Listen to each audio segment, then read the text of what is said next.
그럼 먼저 계획 단계부터 살펴볼까요? 집단을 딱 만들려고 할 때 제일 먼저 생각하는 게 아무래도 크기, 몇 명으로 할까 이거잖아요. 네, 맞습니다. 집단 크기가 생각보다 중요해요. 이게 상호작용의 질을 결정하거든요. 너무 많아도 좀 그렇고 너무 적어도 그렇고. 그렇죠. 보통은 뭐 7명에서 12명 사이다 이렇게 이야기하는데요. 사실 연령별로 좀 다르게 봐야 합니다. 아, 연령별로요? 어떻게 다른가요? 네, 예를 들어 아동들은 집중 시간이 짧잖아요. 한 30분, 40분. 그러니까 너무 많으면 좀 힘들어요. 한 7명, 8명 정도가 적당하고요. 아하, 청소년은 1시간, 성인은 뭐 2~3시간까지도 가니까 조금 더 많은 인원, 10명에서 12명 정도까지도 괜찮다고 봅니다. 그렇군요. 이 인원수 기준도 시험에 나올 수 있겠나요? 네, 충분히요. 너무 크거나 작을 때의 문제점과 연결해서 이해해 두시면 좋습니다. 크기 다음으로는 이제 구성원을 어떻게 모을까 이 고민도 클 것 같아요. 비슷한 사람들끼리 아니면 좀 타양한 사람들. 아, 네. 동질 집단이랑 이질 집단 말씀하시는 거죠? 이것도 정말 중요한 고려사항이고 시험에도 자주 나와요. 네, 맞아요. 각각 장단점이 있을 텐데 청소년 상담에서는 특히 뭘 더 신경 써야 할까요? 동질 집단은 비슷한 문제를 겪으니까 금방 친해지고 서로 위로받기 좋아요. 공감대 형성이 빠르죠. 그건 좋네요.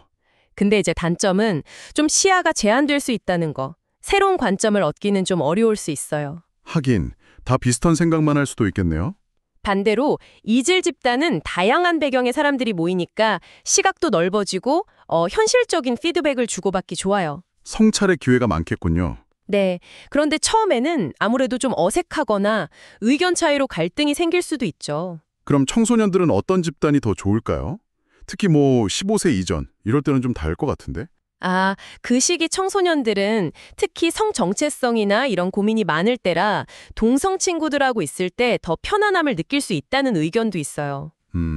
그래서 동성 집단이 효과적일 수 있다. 뭐 이런 견해도 있고요. 그럴 수 있겠네요. 하지만 일반적으로는 대부분의 청소년 상담에서는 다양한 상호작용 경험을 제공하는 혼성 집단이 더 바람직하다 이렇게 보고 있습니다. 현실 적응력을 키우는 데는 혼성 집단이 더 도움이 될 수 있다는 거군요. 네, 그런 측면이 강하죠. 자, 그럼 이제 집단을 시작하기 전에 꼭 거치는 과정. 오리엔테이션이랑 집단원 선정, 이것도 중요하죠? 그럼요. 아주 중요합니다. 오리엔테이션은 일종의 예고편 같은 거예요. 집단에서 뭘 할 거고 어떤 목표를 가지고 어떤 규칙을 지켜야 하는지 명확하게 알려줘서 기대감도 심어주고 또 불안감은 낮춰주는 거죠. 참여를 좀 독려하는 그런 시간이겠네요. 네.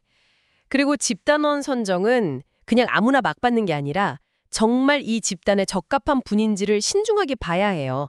면접 같은 걸 통해서요. 면접까지 봐요? 네. 이분이 우리 집단 목표랑 잘 맞는지, 또 변화하고자 하는 동기가 충분한지 이런 것들을 확인하는 과정이 필요합니다. 이 모든 내용을 담는 게 바로 집단 상담 계획서고요. 아, 그 계획서요.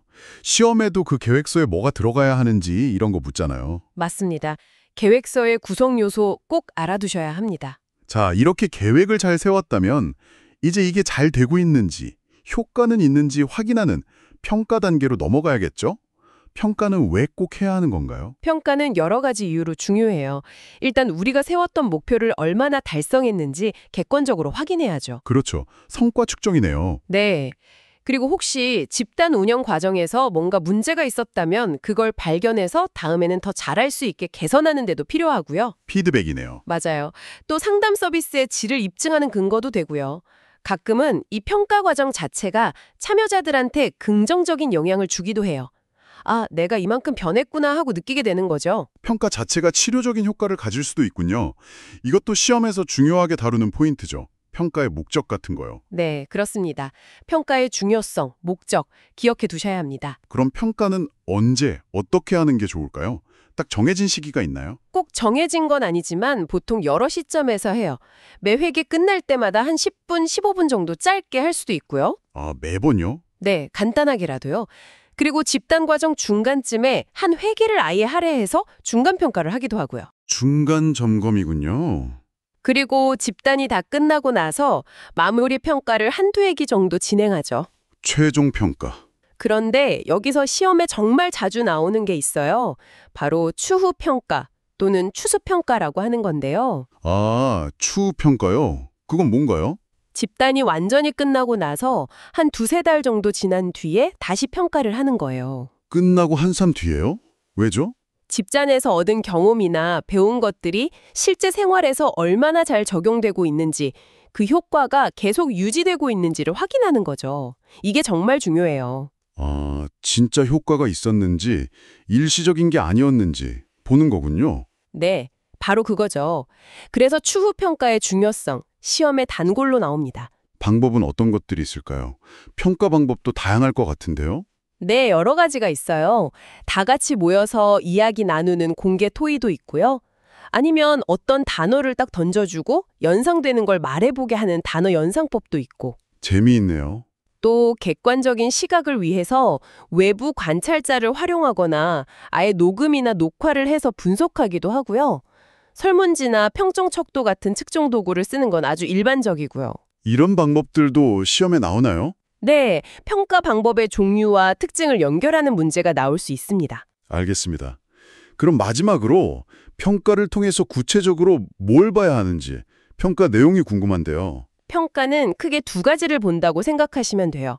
하나는 집단 그 자체, 집단이 목표를 향해 잘 나아갔는지, 구성원들끼리 응집력은 있었는지, 뭐 이런 집단의 기능적인 측면을 보는 거죠. 집단이 잘 굴러갔나 이거군요. 네. 다른 하나는 집단원 개인의 변화예요. 참여자들이 각자 세웠던 목표는 얼마나 달성했는지, 실제로 행동이나 생각이 어떻게 변했는지 이런 걸 보는 거죠. 그럼 얄롬 얘기부터 시작해 볼까요? 시험에도 자주 나온다는 희망 심어주기, 그리고 보편성. 이 두 가지가 딱 기본인 것 같아요. 나도 변할 수 있겠구나 하는 희망이랑, 아, 나만 이런 게 아니었네? 하는 그 안도감. 이게 없으면 뭐 시작이 어렵겠죠. 그렇죠. 특히 보편성 같은 경우는 혼자 끙끙 앓던 문제를 다른 사람들도 똑같이 겪고 있다는 걸 알게 될 때 그 위안이 정말 커요. 굉장한 연결감을 주죠. 정말 그렇겠네요. 그리고 정보 교환이란 이타심도 상당히 흥미롭던데요. 네, 정보 교환은 단순히 상담자가 알려주는 것뿐만 아니라 비슷한 처지의 집단원들끼리 현실적인 조언이나 노하우를 주고받는 거잖아요. 이게 되게 실질적인 도움이 될 때가 많고요. 이타심은 더 재밌어요. 내가 누군가에게 도움을 줄 수 있는 존재라는 걸 확인하는 그 경험 자체가 뭐랄까 자존감을 확 높여줘요. 이게 또 치유의 힘이 된다는 거죠. 아, 도움을 주는 것만으로도요? 와, 신기하네요. 네, 받는 것 못지않게 중요해요. 그럼 사회와 기술 발달이나 모방 행동, 대인관계 학습 이런 건 좀 더 행동적인 측면이겠네요. 맞습니다. 집단이라는 게 일종의 안전한 실험실 같은 거잖아요. 거기서 새로운 관계 맺는 법도 연습해보고 좀 괜찮아 보이는 다른 사람 행동을 따라해보기도 하고 모방 행동? 그러면서 사람들하고 부딪히는 과정에서 아, 내가 보통 이렇게 반응하는구나. 이게 이런 영향을 주는구나. 이걸 배우는 거죠. 대인관계 학습? 안전한 울타리 안에서 미리 연습해보는 거군요. 바로 그거죠. 그리고 이 모든 게 잘 돌아가려면 이게 정말 중요한데 집단 응집력이 있어야 해요. 이거 뭐 시험의 단골이죠. 워낙 중요해서. 집단에 대한 매력, 소속감, 우리라는 그 끈끈함. 이게 있어야 사람들이 마음을 열거든요. 아, 응집력. 그게 있어야 좀 불편한 이야기도 꺼낼 수 있고 서로 지지해주면서 변화를 위한 시도도 해볼 수 있겠네요. 네, 맞아요. 응집력 자체가 강력한 치유 환경을 만드는 셈이에요. 그렇군요. 그럼 이제 감정을 확 쏟아내는 정화, 카타르시스 경험이랑 조금 더 깊이 들어가는 실존적 요인들도 있잖아요. 네. 정화는 쌓였던 감정을 표현하고 해소하면서 얻는 후련함이고요. 실존적 요인들은 삶의 의미나 죽음, 자유, 외로움 같은 좀 근본적인 문제들을 다루는 거죠. 아, 그럼 무거운 주제들도 집단에서 다루는군요. 네, 특히 집단 후반부로 갈수록 이 실존적인 고민들을 함께 나누면서 삶에 대한 책임감을 받아들이고 뭐랄까 좀 더 성숙해지는 계기가 돼요. 근데 이런 다양한 요인들이 잘 발현되게 하려면 뭔가 특별한 기법이 필요할 것 같은데요. 핵심 기법이 바로 지금 여기, here and now에 초점을 맞추는 거예요. 과거에 어땠는지, 집단 밖에서는 어떤 일인지보다 지금 이 집단 안에서 바로 이 순간 서로 어떤 감정을 느끼고 어떤 상호작용이 일어나는지 이걸 직접 다루는 거죠. 이건 역시 시험의 핵심 포인트 중 하나입니다. 아, 지금 여기 과거 탐색보다는 현재의 관계에 집중하는 거군요. 근데 얄롬 말고 다른 학자들도 비슷한 얘기들을 했잖아요. 코르시니, 블로우, 코리 같은 분들요. 좀 다른 점이 있나요? 네, 기본적인 맥락은 비슷한데 강조점이 조금씩 달라요. 예를 들어 코르시니는 집단원들이 서로를 판단 없이 받아들여주는 수용이랑 내 생각이나 감정이 현실적인지 점검하는 현실 검증, 이걸 중요하게 봤고요. 블로우 같은 경우는 지도나 대리학습, 그러니까 다른 사람 보고 배우는 거, 이걸 강조했죠. 아, 조금씩 강조하는 부분이 다르군요. 네, 중요한 건 이 이론들이 서로 영향을 주고받으면서 발전해 왔다는 거고요. 또 이 요인들이 뭐 딱딱 끊어져서 독립적으로 작용하는 게 아니라 서로 막 얽히고 설켜서 시너지를 낸다는 점이에요. 오케스트라처럼요. 와, 그렇군요. 결국 집단 상담의 힘이라는 게 희망, 보편성, 정보교환, 이타심, 대인관계 학습, 응집력, 정화, 실존적 자각, 이런 다양한 요인들이 정말 복합적으로 작용한 결과네요. 이 역동을 이해하는 게 시험 합격은 물론이고 나중에 실제로 집단을 운영할 때도 정말 핵심이 되겠어요. 맞습니다.